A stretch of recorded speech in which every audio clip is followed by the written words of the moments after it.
You know, one of the best things about being the host of Association Chat is I get to sit in on some amazing conversations. This one, I didn't. This one, my wonderful co-host Tamala Blaylock and Nabil El Garouri sat in and hosted Rebecca Achurch and Jim Webb talking about Naked and Afraid, talking about using BI to better inform your data. Do your members say one thing when the data says something else? And how do you use your data to slay sacred cows? These are some of the questions that they looked at.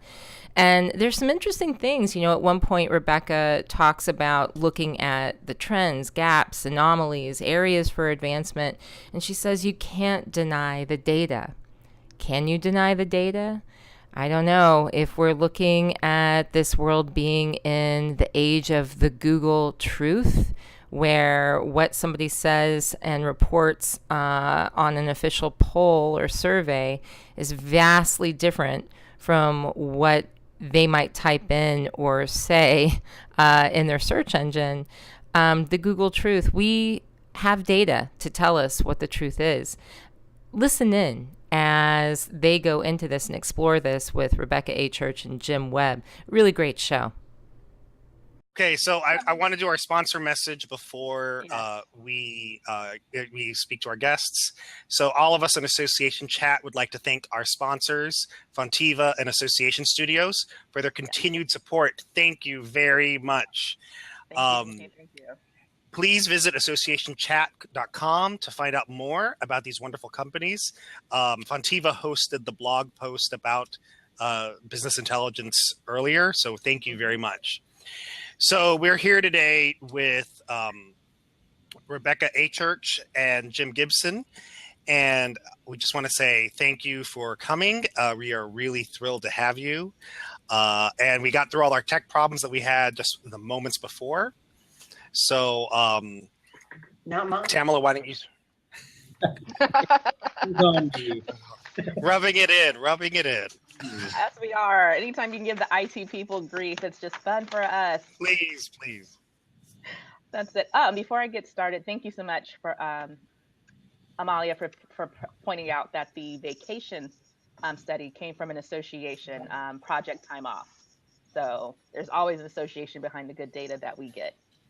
So going into our topic, Naked and Afraid, organized Don't Overexpose Your Association for Successful BI Initiatives, which are business intelligence. Starting with you, Rebecca, what are the common pitfalls as it relates to this topic? Well, I think everybody's just glad that Jim and I are clothed during this live session today. You know, let's start there. But thank you very much for having us today. You know, I think there are a couple of pitfalls. Jim and I have talked a lot about this. I've been in the association industry for 20 plus years now, and I think there are two things that when you start an initiative or you start to think about really using data to inform your decisions better than you do today, people bite off more than they can chew. They think that they can take on the world at one period of time. They don't go about it incrementally. And I think they also don't go about understanding that the data needs to be normalized in some way, shape, or form, typically prior to going into an initiative. So I think you find that you've got all these silos and things like that, and they don't really know where to start. They just think, okay, I'm going to build a data warehouse. I'm going to have this great data, and oh yeah, I'm going to have all the answers to my questions. And that's not really the way it works. There's a whole process and step that goes before you get to the point that you're even beginning to answer the questions. So I think one of the biggest pitfalls is really thinking you can accomplish much more in a short period of time and not preparing your organization properly prior to getting into that. And what do you think, Jim?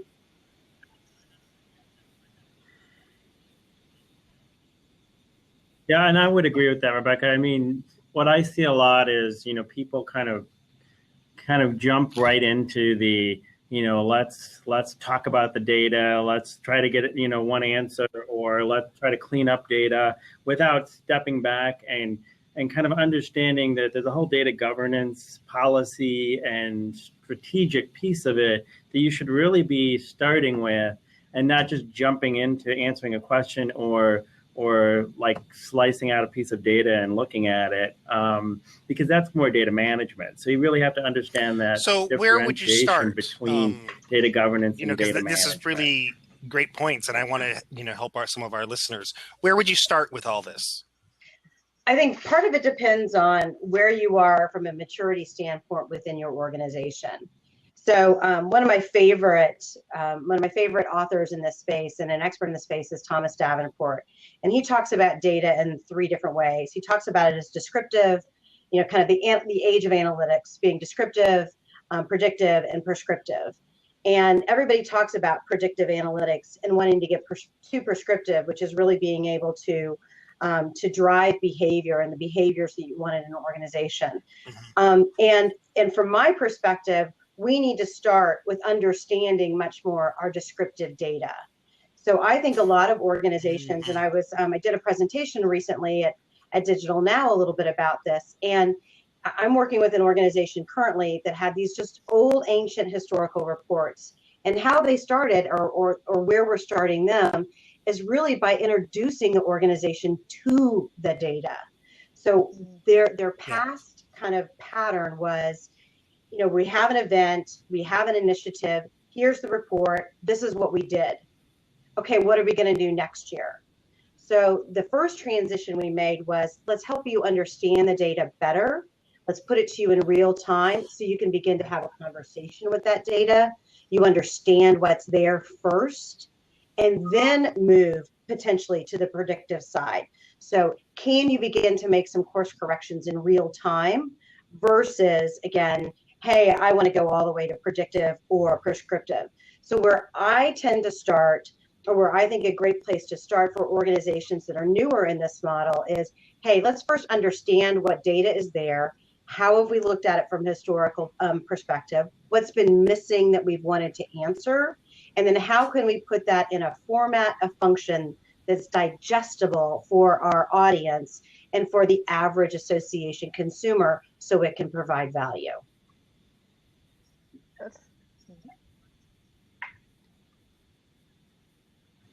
Yeah, and I see the same kind of thing.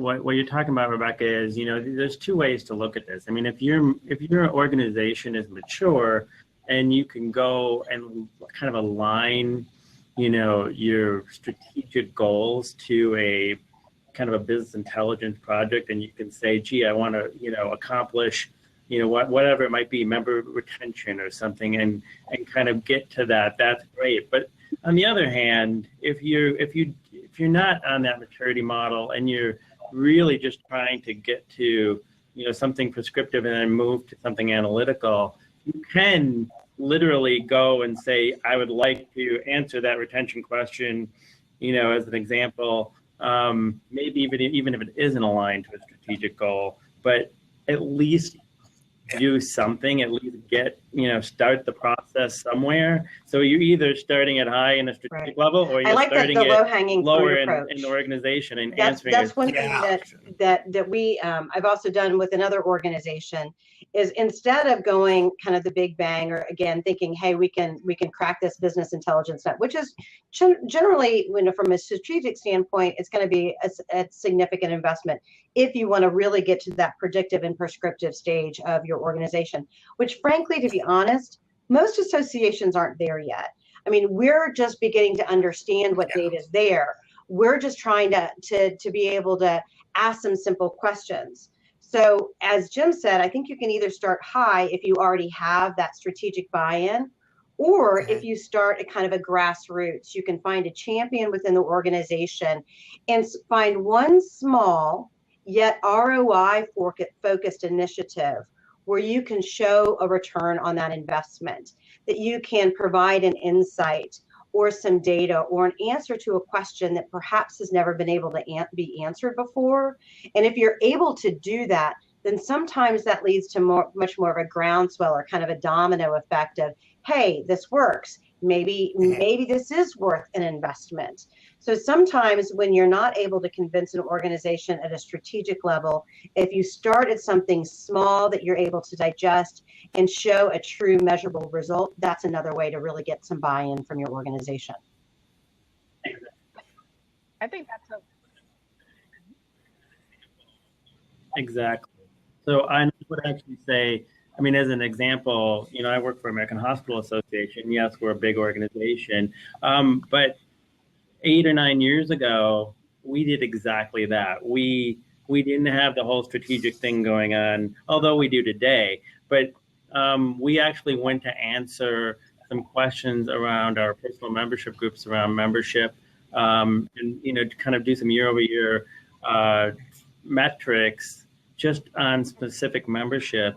And we were able to do that and then grow out that whole analytical process for those groups, and then to the point today where it's grown to the point where we have a whole data governance structure and we have the whole business intelligence throughout many of the departments within the organization. Yeah, well, let's but go it back took, to what you were saying, Rebecca. 8 or 9 years. I imagine a lot of us in the association world, even engaging in data analytics process outside the historical perspective, is like a massive cultural shift for a lot of us. So you can give us examples for those of us who want to be champions to the senior leadership in our organizations, or be that champion as a senior leader in our organization, of that low-hanging fruit that we can show some ROI to bring it to the board of directors and to the other senior leaders?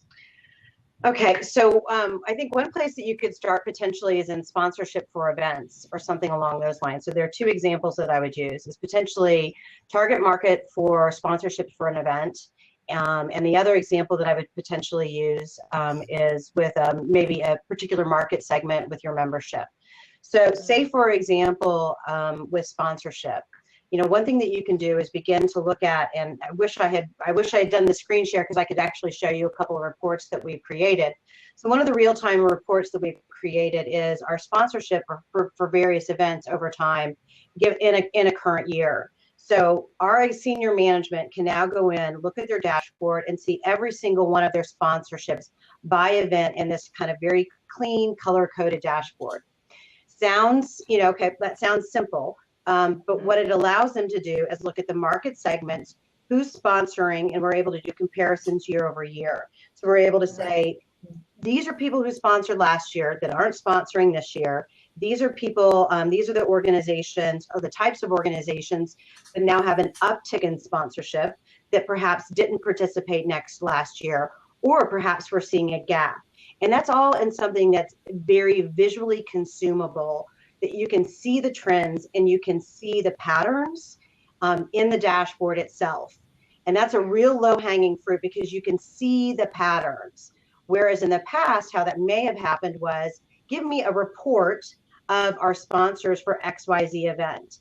Give me a report of all of our sponsorships for an event. So instead, this is a very simple, real-time way of seeing everything in one dashboard. That's a very specific event of what we've done. Another would be to target maybe an at-risk group with your membership. So maybe to do some A/B testing. So segment your groups, find an attribute that you think would compel renewals, and there is a little bit of research in that, and perhaps you can move the needle that way. So maybe you don't do the entire membership, but you do one small membership segment so that you can do some testing and see if what you're doing is effective.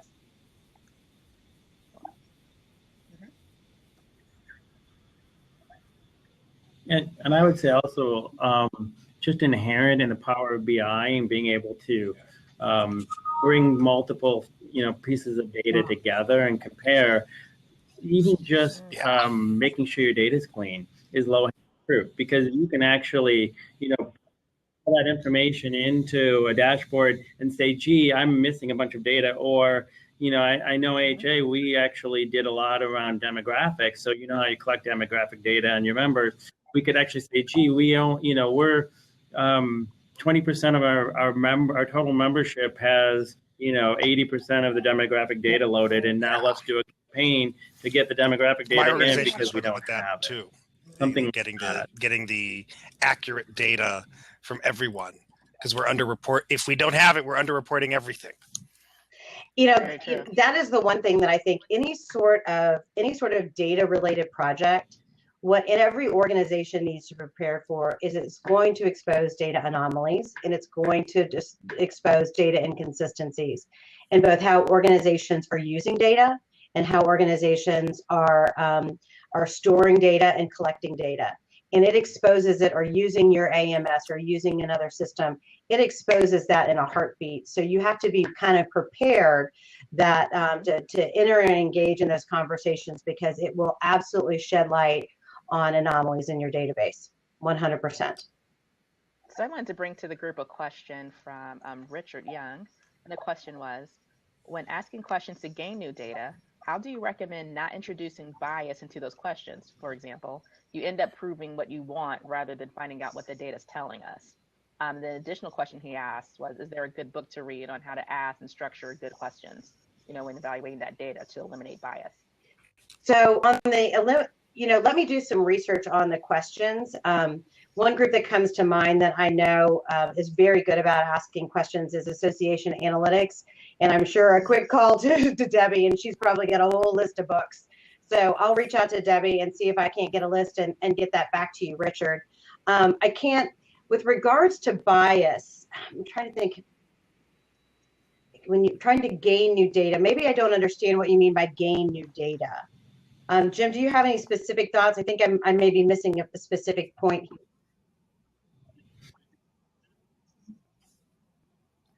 Well, I think what Richard's asking is like, a lot of times people might come in with maybe a preconceived notion about what they're looking for. They already have the answer in their mind to the question, or maybe even the way they just would like it to be. But you have to guard against that. You have to just be really kind of open to seeing what comes back, in information, and be able to analyze it in a kind of a very objective way, and try not to put your preconceived notion on that. I mean, that's probably the first thing that comes to mind. I'm wondering if he's talking a little bit about like social desirability, perhaps. Sometimes if you ask a question, people think there's a correct answer. So people might think you want something. So the example that I used to think about when I was in, I was a practicing psychologist before. So the question I'd ask moms are, did you smoke while you were pregnant? That is a loaded question. Right. Because the correct answer is no. So the way I would ask it is, how much did you smoke while you were pregnant? And that, if they didn't, they'd say no, 0. I didn't smoke anything. But the way you ask that question allows people to respond in a way to get more accurate data. Now, are people going to lie? Of course. There's a Vox study on, there's a new book on Google, how Google is the digital truth, and people will say their truth on Google, but not say it on a survey. Mm-hmm. So we're never going to get completely accurate data. But you can get better data by asking more thoughtful questions, really trying to get around some of those things that I think. So it's not so you're not so transparent about what you want. And what I would suggest for specifically for organizational business intelligence or sort of initiatives, that really what you should be doing is focusing on for business questions and going by looking at their actual behavior, not what they tell you you're going to do necessarily. So when I think about how you're going to strategically advance an organization from a BI perspective, I'm looking at patterns of behavior, trends, gaps, anomalies, opportunities to answer very specific business questions of opportunities and areas for advancement within the organization. So I think that the data tells the story for you in those sorts of cases, and you can't deny the data.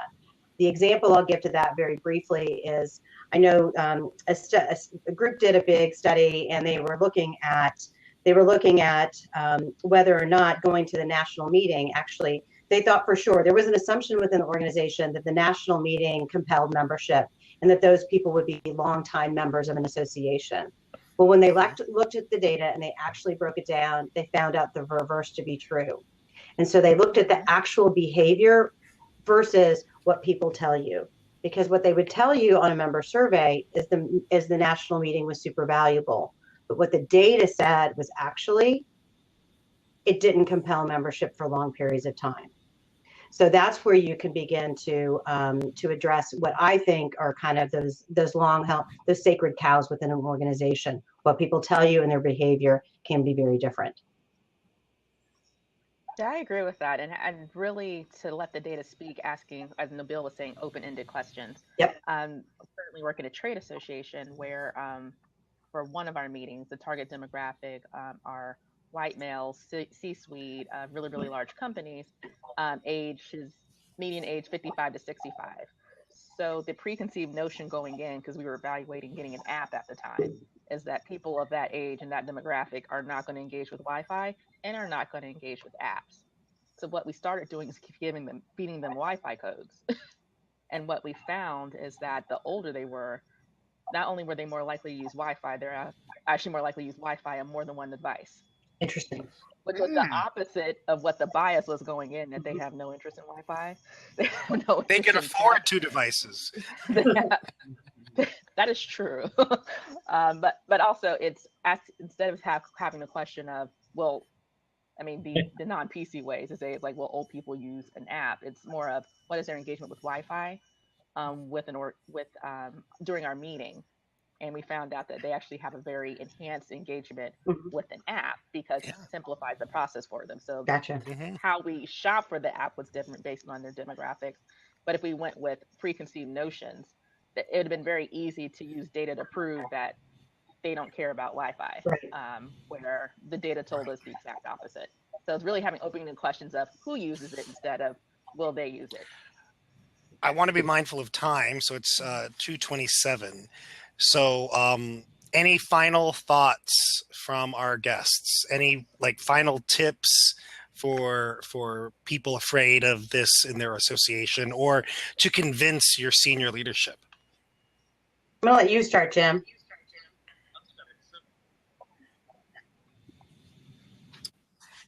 I'll start. So, kind of reiterating, I think one of the themes here was small wins, if you will. Take something that's near and dear to your heart and try it out. Try to get an answer to a business question, something out there, and try it. And also, and then kind of make sure that you all have a common language when you're kind of doing these projects, that you all understand, you're all on the same page if you're working on this, what kind of terms you're going to use and what they mean, et cetera, so that you all are kind of working from the same page. And in terms of sponsorship, if you can, I don't know, I mean, if you have a project process in your organization where you can actually make it a project, or something where it's got, some kind of inherent level of, this is something we want to do, and we, either we're going to attach budget to it, or we're going to, assign resources to it, and it is a real thing, and we're going to make it frequent and get it done, And I would say deadline. that the number one thing that embarking on business intelligence or some sort of project like this does for an association is it really promotes transparency within the organization, which I personally believe benefits the organization in the long run, and every organization in the long run. So I think my words of advice would be, yes, move forward. Understand that it was going to take transparent conversations, and that it will shift the conversation, which I think is important and valuable. That will be a journey, and that what you need to do is make sure that you're sowing the seeds of continuous improvement. That what using data to have informed decisions, data-informed decisions. I like the word informed versus driven, because I think there's a combination of both understanding the data and interpreting it, as well as just reading it. But once you have that, it will embark on a journey of asking more questions. So once you start down that path, the organization needs to be ready to support it. And then you need to have the patience and the drive to continue it, because once people get an appetite for the data, I find that they really love it. Well, I want to thank our guests, Rebecca Achurch and Jim Gibson. We really appreciate having you on the show today. So thank you very much. It's been a pleasure having you. Our pleasure. Thank you so much. And if anybody has questions, I know, I mean, I don't want to speak for Jim, but I'm sure he feels, I'm happy to answer questions, and I will definitely respond, Richard, to some books and get those to you. So I think my contact information is available. Shoot me an email, and we'll get whatever questions you want answered. And Rebecca, email us those white papers you were talking about. Will do. And the books, so we can post that on Twitter and Facebook. Will do. Absolutely. Happy to do it. Bye. All right. Thank you. And just as a reminder to everyone, we are doing a shorter format of 30 minutes. We wanted to make it much more digestible. Okay. But let us know your feedback. Okay, Tamala, what is your takeaway? What's one of the takeaways you got today? My takeaway today is when the two of us, I need to back up because my face was huge. I know, right? Millennials like to focus on the face. We do like to focus on the face, unless we have pimples, but that's another topic. To focus on data governance versus data maintenance. I really like framing data in that concept, where making caretaking it is a different thing than how you're maintaining and using it. So I like the transition between the thought right there. I was really impressed with the idea that your data anomalies will come up really fast. I've seen that in my organization, and members don't understand why we don't have, they don't understand that they don't care about the silos in your organization. They assume everything is speaking to each other, and we need to, as association executives, get that all communication better. We need to break out of our silos and have thoughtful data, across our associations. And also be aware of our biases. Yes. As a membership person, I'm very revenue driven. If that's not making association money, I'm less interested in the data, so I have to push through that. So I open up to all the stories the data can tell. So I want to thank everyone who joined us on Crowdcast. You'll be seeing this on SoundCloud, iTunes, and probably Google Play. So we really appreciate some great insights on business intelligence. And as Kiki says, until next time, everyone keep asking questions to learn every day. As Joseph Campbell once said, the cave you fear to enter holds the treasure you seek. Have an awesome week, and we'll see you next time. Bye. Bye-bye. Take care.